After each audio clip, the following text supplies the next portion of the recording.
സ്ത്രീ ശാക്തീകരണം വാക്കുകളിലൂടെയല്ല പ്രവൃത്തിയിലൂടെ നടപ്പിലാക്കുകയാണ് സർക്കാർ ചെയ്യുന്നതെന്ന് മന്ത്രി റോജി എം ജോൺ.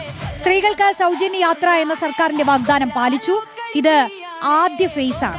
കൂടുതൽ ബസ്സുകളിലേക്ക് അടക്കം വ്യാപിപ്പിക്കുന്നതിന് പിന്നീട് ആലോചിക്കുമെന്നും മന്ത്രി പറഞ്ഞു. സൗജന്യ യാത്ര ഏറെ ഉപകാരപ്രദമാണെന്ന് യാത്രക്കാരും പറയുന്നു.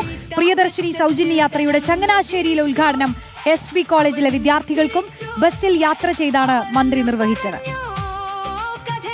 സംസ്ഥാന സർക്കാരിന്റെ ഏറ്റവും വലിയ പ്രഖ്യാപനങ്ങൾ ഒന്നായിരുന്നു വനിതകൾക്കുള്ള സൗജന്യ യാത്ര എന്ന് പറയുന്നത്. കൊല്ലം ചങ്ങനാശ്ശേരിയിലെ ആദ്യ സൗജന്യ യാത്ര മന്ത്രി റോജി എം ജോണാണ് ഉദ്ഘാടനം നിർവഹിച്ചിരിക്കുന്നത്. SB കോളേജിലെ വിദ്യാർത്ഥികൾക്കൊപ്പമാണല്ലോ ആദ്യ യാത്ര എന്ന് പറയുന്നത്. അത് എങ്ങനെ തോന്നുന്നു? അല്ല, തീർച്ചയായിട്ടും ഇത് കോളേജ് വിദ്യാർത്ഥിനികൾക്ക് ഉൾപ്പെടെ വളരെ സഹായകരമായിട്ടുള്ള ഒരു കാര്യമാണ്. ഇത് സ്ത്രീകളുടെ വിദ്യാഭ്യാസപരമായ തൊഴിൽപരമായിട്ടുള്ള എല്ലാ തരത്തിലുമുള്ള സ്വാതന്ത്ര്യവും അവരുടെ അവസരങ്ങളും വർദ്ധിപ്പിക്കുന്ന ഒരു പദ്ധതിയാണ്. സ്ത്രീ ശാക്തീകരണം നമ്മൾ പ്രസംഗിച്ചതുകൊണ്ട് മാത്രമാവില്ല, അത് ഇതുപോലുള്ള പദ്ധതികൾ ആവിഷ്കരിച്ച് നടപ്പിലാക്കുമ്പോഴാണ് അതിന് കൂടുതൽ കരുത്ത് ലഭിക്കുന്നത്. ആ ഭാവനയോട് കൂടിയിട്ട് തന്നെയാണ് സർക്കാർ ഈ പദ്ധതിയുമായിട്ട് മുന്നോട്ട് പോകുന്നത്. ഇതിന്റെ ഒരു ഫസ്റ്റ് ഫേസ് ആണല്ലോ, അത് ഗവൺമെന്റ് പ്രഖ്യാപിച്ചിട്ടുമുണ്ട്. 100 ദിവസത്തെ നമ്മുടെ ഈ പദ്ധതിയുടെ ഒരു റിപ്പോർട്ട് എടുത്ത് നമ്മൾ തുടർ നടപടികൾ ആലോചിച്ച് നടപ്പിലാക്കും.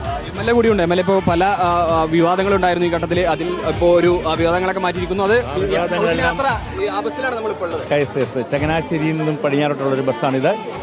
ഏറ്റവും കൂടുതൽ വനിതാ വിഭാഗങ്ങൾ, ഏറ്റവും കൂടുതൽ വനിതാ ആൾക്കാർ യാത്ര ചെയ്യുന്ന ഒരു പ്രദേശമാണ്. അങ്ങോട്ട് തന്നെയാണ് ആദ്യത്തേത്. ഇത് UDF സർക്കാർ പറയുന്ന കാര്യം ചെയ്യുക തന്നെ ചെയ്യും, ചെയ്യുന്ന കാര്യമേ പറയൂ എന്നുള്ളതിന്റെ ഏറ്റവും വലിയ തെളിവാണിത്. യാത്രക്കാരൻ നമുക്ക് ഒരുപക്ഷെ അവരോടൊക്കെ ഒന്ന് ചോദിക്കണം. ചേച്ചി, ഇപ്പോൾ ഒരു സൗജന്യ യാത്രയാണ്, ആ സൗജന്യ യാത്ര അനുഭവിക്കാൻ പോകണം, എന്താണ് തോന്നുന്നത്? സന്തോഷം.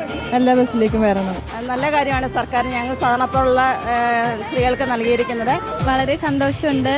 നേരത്തെ നമ്മൾ കൺസെഷൻ കാർഡ് എടുത്ത് പോകുമ്പം ലാഭം ഉണ്ടായിരുന്നു, പക്ഷെ എന്നാൽ ഇപ്പൊ ഫ്രീ ആയിട്ട് പോകാൻ പറ്റും.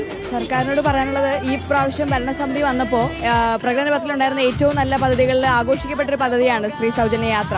അപ്പോൾ നമുക്കറിയാം, സ്ത്രീ ശാക്തീകരണത്തിനും സാമൂഹ്യ നീതിക്കും ആത്യന്തികമായിട്ട് തുല്യ അവസരങ്ങൾക്കൊക്കെ ഒരു മുന്നോടിയാവട്ടെ, അല്ലെങ്കിൽ ഒരു അടയാളപ്പെടുത്തലാവട്ടെ ഈ പദ്ധതി എന്ന് ഞാൻ ആശംസിക്കുന്നു.